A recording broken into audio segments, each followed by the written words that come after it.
因为有能源公司计划伫柳营联合里设立都联厂，当地民众烦恼有爆炸等公安意外，成立自救会强烈反对。上午伫议员蔡玉辉陪同前往议会进前营地无适当，要求市府马上撤销。迄个所在离住宅区，因为咱即马用地拢有限，公共区拢甲住宅区离得很近，那百姓有恐慌之疑啦吼。惊讲爆炸火烧无烟的时阵。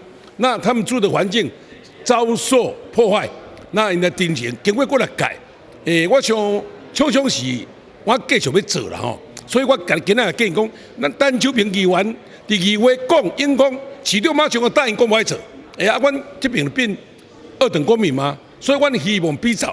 当柳营民众要求重新检讨，嘛比较严控撤销设立许可的标准。对此，市长吴伟贴接下定前强调，沟通创造三赢的力量。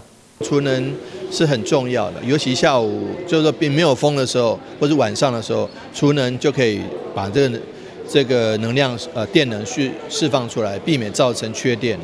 所以我想说，储能是必要，但民众既然有疑虑。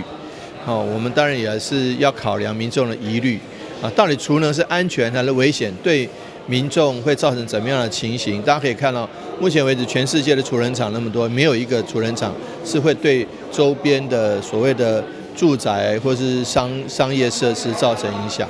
不过，我们还是呼吁要有意要去设置的厂商还是要多跟地方沟通，那能够化解双方的疑虑，然后创造双赢。柳营都联厂业者虽然合法申请，不过乡亲也是坚决反对看来，沟通取得共识也需要时间。